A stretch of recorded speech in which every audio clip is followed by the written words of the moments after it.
यह स्टोरी शुरू होती है जब मैं घर से गुस्से में बड़बड़ाते हुए निकल आया था और बस स्टैंड की तरफ आगे बढ़ने लगा। मैं मन ही मन बड़बड़ा रहा था, पता नहीं कितने पैसे छुपा के रखे हैं, लेकिन मेरे लिए एक बाइक नहीं ले सकते।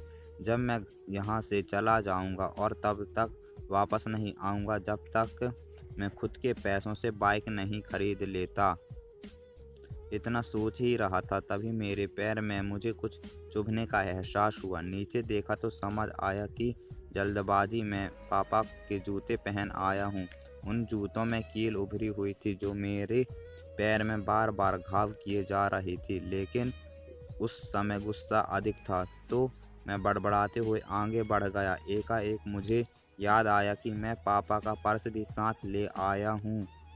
मेरे खुरापाती दिमाग में एक ख्याल आया, क्यों ना आज पापा का पर्स चेक किया जाए, जिसे आज तक उन्होंने किसी को हाथ तक नहीं लगाने दिया था। पता नहीं कौन सा खजाना छुपा है इस पर्स में जो किसी को हाथ नहीं लगाने देते थे।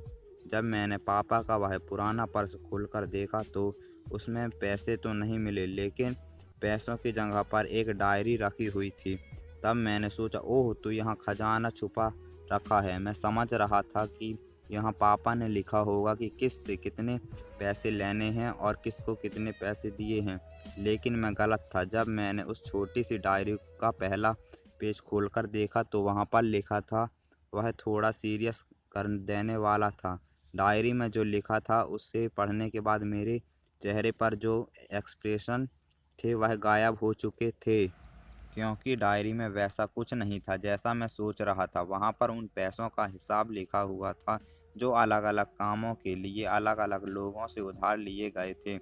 उस लिस्ट में कंप्यूटर के नाम पर भी पैसे लिए गए थे। कुछ यूँ लिखा था, 50,000 बेटे के कंप्यूटर के लिए। यह वही कंप्यूटर था जिसे मैं आज तक यूज कर रहा हूँ, लेकिन मुझे यह पता नहीं था उस कंप्यूटर को खरीदने के लिए पैसे कहाँ से आए थे। लेकिन मुझे पता नहीं था कि उस कंप्यूटर को खरीदने के लिए पैसे कहाँ से आए थे, लेकिन आज पता चल रहा था। मुझे आज भी याद है, मैंने पहली बार कैमरे के लिए जिद की थी तो मेरे पापा ने 2 हफ्ते बाद मेरे बर्थडे पर मुझे गिफ्ट लाकर दिया, जिसे देखकर मैं बहुत खुश हुआ था। उस खुशी को देखकर मुझसे कहीं ज़्यादा कोई खुश था तो वह पापा थे। अब मेरे चेहरे से गुस्सा एकदम गायब हो चुका था। जब मैंने आगे का पन्ना पलटा तो वहाँ पर कुछ विशिष्ट इच्छाएं लिखी हुई थीं। पहली जो विश थी उसमें जो लिखा हुआ था, अच्छे जूते पहनना।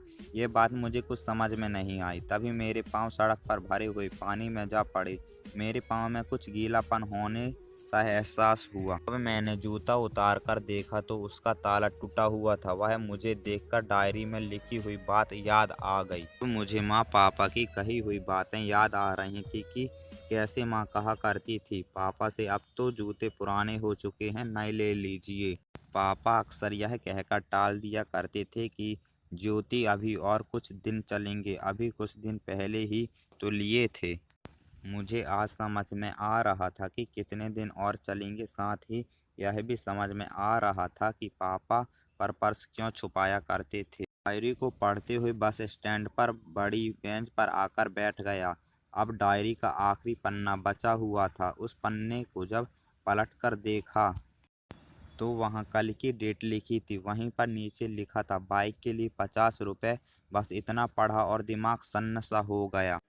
अब मेरे मन में कोई गिला शिकवा नहीं बचा था, बस मेरी आंखों से आंसू चल रहे थे कि मुझे आज तक नहीं पता कि मैं रोई क्यों जा रहा था। अब मैं जल्दी से घर की तरफ भागा, लेकिन जूतों में कील पाँव से घाव बनाने में कामयाब हो चली थी। मैंने जूतों को रास्ते में ही निकाल कर फेंक दिया और भागते हुए लड़खड़ाते हुए घर जा पहुंचा। लेकिन पापा घर पर नहीं थे। मैं समझ गया वे कहाँ गए थे। मैं सीधा पास वाली एजेंसी की तरफ भागा। पता नहीं आज इतनी ताकत कहाँ से आ गई कि मैं थक ही नहीं रहा था, और वह भी बिना जूते के नंगे पैर। जैसे तैसे मैं बाइक की एजेंसी पर पहुंचा।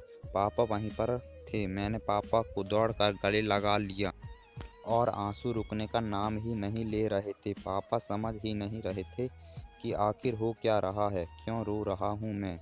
मैंने पापा से कहा कि पापा, मुझे मोटरसाइकिल नहीं चाहिए, आप अपने लिए जूते ले लीजिए और आज से जो भी करूँगा अपनी मेहनत से अपने बलबूते पर बढ़कर लूँगा। दोस्तों, सदैव अपने माता और पिताजी का आदर करें, और वो भी किसी चीज़ को मना कर रहे हैं तो एक बार गहराई से समझने की कोशिश ज़रूर करें।